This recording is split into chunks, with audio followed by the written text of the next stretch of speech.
Maayong adlaw kaninyong tanan nga nagpaminaw karon, ning tulumanon kini ang akong soliran. Ilabi na kaninyo Dr. Rene Obra o Attorney Elaine Bathan. Ingon man, sa mga artista nga maghatag og kinabuhi ning akong suwat soliran. Tawgalan ko ninyo sa pangan nga Loida. Hingkod ang pangidaron. Minyo ug may duha ka mga anak. Kasamtangang ni amak puyo sa Cebu City. Punto medikal kining akong soliran. Nagka-viral infection man gud ang akong youngest. Human mi join og prosesyon. Aron inyong hisabtan, ingon ni ining mga panghitabo.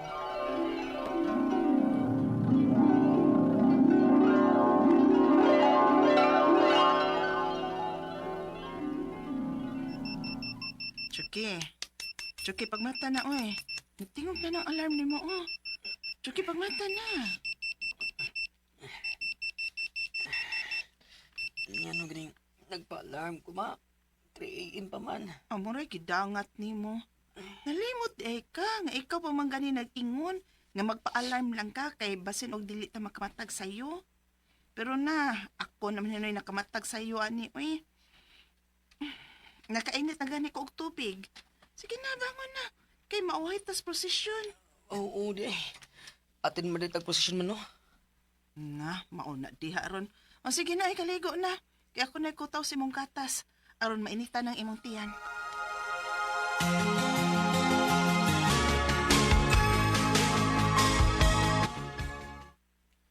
Ay, kapuya human sa posisyon mo, eh. Ay, kapoy-kapoy diha. Kay paras Ginoo man ni.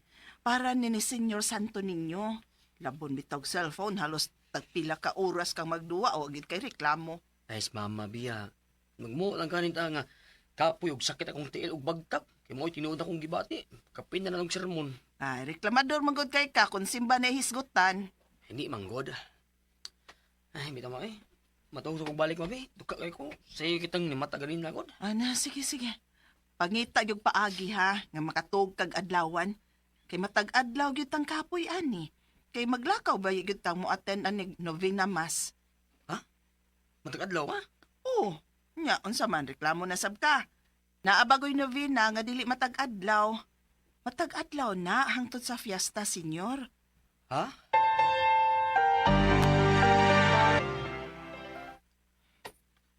Oh, nganong nagluyaman ka?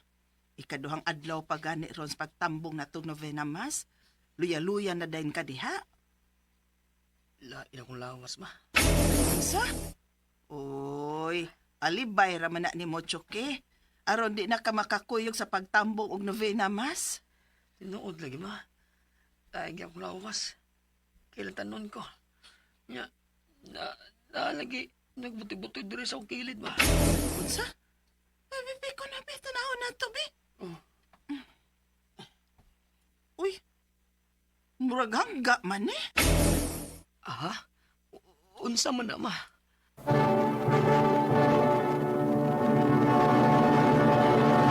Recorded by X Thunder Gaming.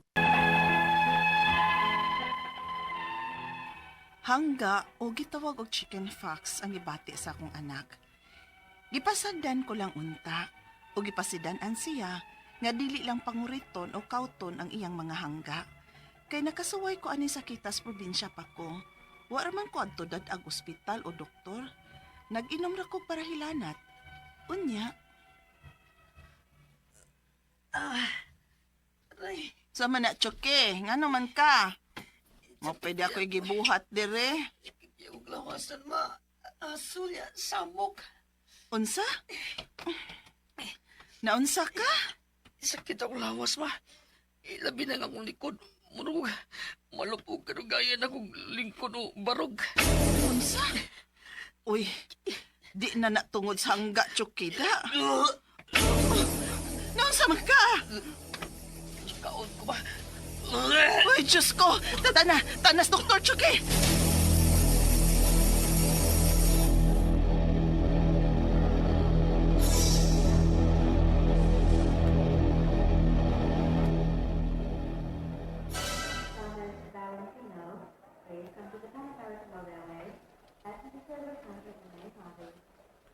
Unsay ato, ma'am?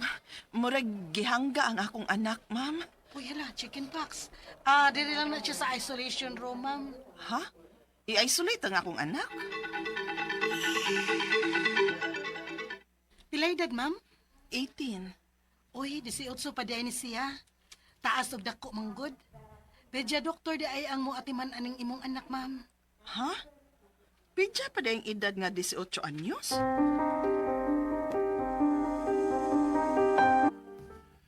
Five times a day tumaron kini nga antiviral nga tablets ha. Good for 7 days. Ug may ointment sab ko nga iresita aron nga i-apply sa iyang lesions o samad. Okay, Doc. Palito ni namo karon dayon.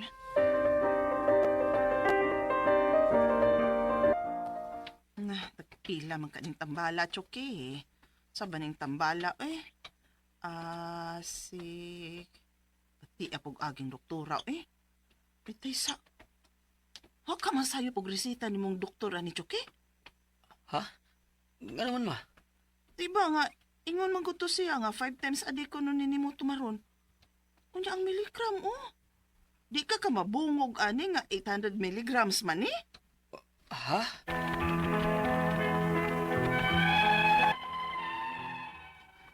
Nagduha-duha ko sa pagpatumar ani sa akong anak og 5 times a day. Kay taas kayo og milligram. 800 milligrams. Ang gibuhat nako, good for 4 days lang unang akong gipalit. Kay mahal man kaayo. Tag 160 man tapin ang usa. Ang ako mga pangutana mo kining mosunod. Unang pangutana, sa pagtambong bagyod na mo og prosesyon nakuha sa akong anak ang sakit nga hangga o chicken pox. Pero nganong ako, wa man ko matakdi, nga dungan man ming namrosesyon. Tinuod ba nga nakaagi og hangga dili na hanggaon pag-usab? Ikaduhang pangutana, nahadlo ko dihang miingon ang akong anak nga sakit kayo iyang batang nga mura siya og malupog kung madugay og lingkod o barog. Hangga ba sa bang hinungdan ana? Ikatulong pangutana, gidana lang nako sa doktor ang akong anak ug natinga ako kay pidya doktor ang miatiman sa akong anak. Pidya pa day ning akong anak? Ikaupat og katapusang pangutana, ang giresita nga tambal sa doktor, isog man kaayo. 800 mg, unya 5 times a day. Ipatumar, dili pa mabungog o ma-overdose ang akong anak ani? Wa ka masayop og resita ang doktor ani sa akong anak? Di ko na lang ka ni paliton ang kuwang. Kay maglain bay ang tiyan sa akong anak o kasukaon siya matagtumar. Mahadlok man kog ma-overdose. Palihog, tabang yung tambagi ko. Kini ang akong suliran, Loida. Mayo nga daw mga suking tigpaminaw din sa tong programa kini nga kong suliran. Anay na sa bako si Dr. Rene Obra makiguban kaninyo karong adlaw. Ako motambag sa inyong mga medical, psychological, emotional, behavioral ug mga drug related nga mga problema. Kay usa man ako ka medical doctor, usa ka psychiatrist ug usa ka drug addiction specialist. Klase-klaseng pamaagis pagpadala sa mga sulat-suliran ri kanamo. Pwede kayo padala sa mong email suliran_612@yahoo.com or sa atong Facebook account kini ang akong suliran official writers page o diri ba sa mong buhatan sa 3rd floor UCR Martinez Building Gosmeña Boulevard, Cebu City. Of course, mga legal ninyong problema ato ni batan ang mutambag niya. Ang atong makutlo nga pagtulunan karong adlaw mao kini nga let us be attentive to the needs of those around us. Let us be attentive to the needs of those around us. But napo ko'y kasumpay ani, you cannot give anything which you don't have before ka makihimasok sa mga problema sa ubang tao sa imong palibot. Inang lang ikaw sigurado po nga wasag ka di sa katabangunon ba? Mao na akong ikakuan sa kinabuhi. Kung saan man mo pagtabang kung ikaw numero 1 sang tabangunon. Okay? So ang atong magtatampo karong adlaw si Loida. Mga 40 years old, minyo, may duha ka mga anak, taga Cebu City. May tungod kini sa iyang anak nga sa to na diagnose ba to og chicken pox. So ako aning paring kamutan na Loida, no? Imong mga pangutana. So may mga taga Cebu City regards sa tanang mga taga Cebu City. Mayong pagpaminaw diay ni mga atong suking tagpaminaw sa Middle East, no? Si Tess Basilero og si Albero Kimpan, no? Naot nga safe from mo diya, no? Kay kabati man kami sige magbinumbay diyan napita sa Iran, Iraq, Kuwait, Saudi Arabia, basta da Middle East, no? Naot nga okay ra safe from mo diya, oh? Nga atong mga tigpaminaw din sa Cebu City, mga mountain barangays, no? Maot nga wa bay mga kapinsala nga sinati o mga sugatan nato ning magsigilag kalitog ulan-ulan, nya nay kalitog huros ang hangin. So these are mga factors nga usahay mahinungdan nga na ay mga flash flood, landslide. So naatay mga ingon ana nga pangapakitabo.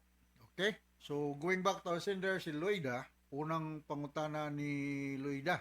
Pwede na di ko giatubangan diri no nga taga Muabog Pilar Camotes. Si Jis Burha o si Mrs. Burha.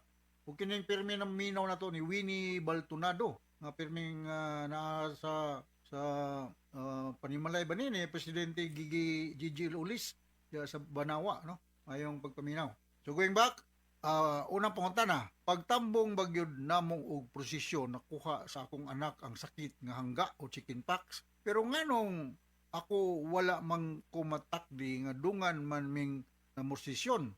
Tungod ba nga nakaagi og hangga dili na hanggaon? Yes. Kung nakaagi naghangga, dili na hanggaon. Na nakay immunity, mura na kagibakunahan ana. Sa gamay pa ka, Lloyd, kasi nakaagi nakaghangga ang imong anak, wa pa makaagi hangga, mo hinungdan nga bisag pareha mo na expose sa virus nga makasakit og chickenpox. Siya ra ang nasakit og chickenpox ug wala ka. Kung balikon, kung natahangga na ka, di na ka mahangga og usab. Ikaduhang pangutana, mahadlo ko dihang niingon ang akong anak nga sakit kayo ang iyang batang nga mura siya og malupog. Kung madugay og lingkod o barog, hangga bagyod ang hinungdan ana. Daghang mga factors, no? It could be due to some lack of vitamins, no? Nanglamagita ni mga vitamin B complex, thiamine, pyridoxine, cyanocobalamin, in order for our nervous system to function normally. Kay kung ma-deficit ka ni manimi ka, dili ka kapuyon, way kusog imong mga muscles, o niya, na kay mga gastrointestinal problem. So mo nang dili lang tong hangga, of course kung naa ka aning viral infection,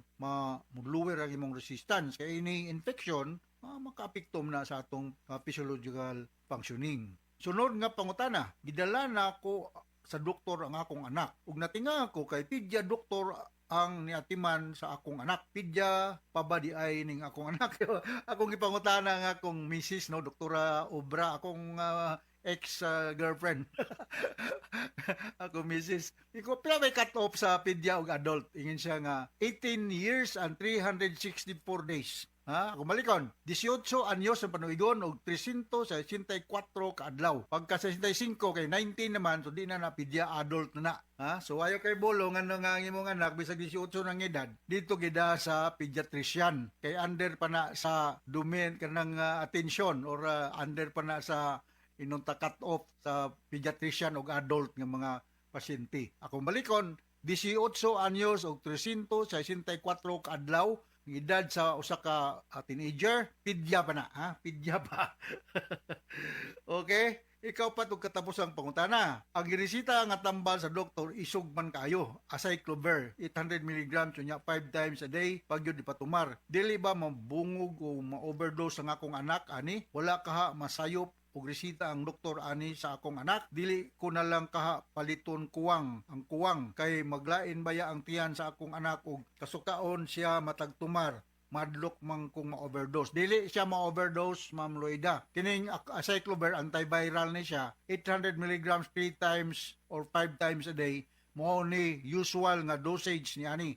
Antiviral ni siya. So ayaw kaingon nga ma-overdose kay ang kining pediatrician nga nagresita aning tambala, gitun-an ko ni nila o gitun-an ko ni namo og pilay dosage tambal og unsa kadugaya. So ang imong anak, 18 anyos pa, pediatrician pa, ayaw kay bulong, resitahan og 800 mg, maybe dako po na imong anak, so dili ni siya ma-overdose niya ani. Palitan ng kulang nga tambal kay mao man usas mga rason or pinakarason nganong dili maayo ang usa ka pasyente tungod sa poor compliance or no compliance to medication. So So inaw nakasabot ka sa akong speaker nimo Ma'am Loida dinhi sa Cebu City. Ug ngadto sa libuan millions nga naminaw sa tong programa kini nga akong suliran. Musta naman day si Nicar Navarro Basiluti.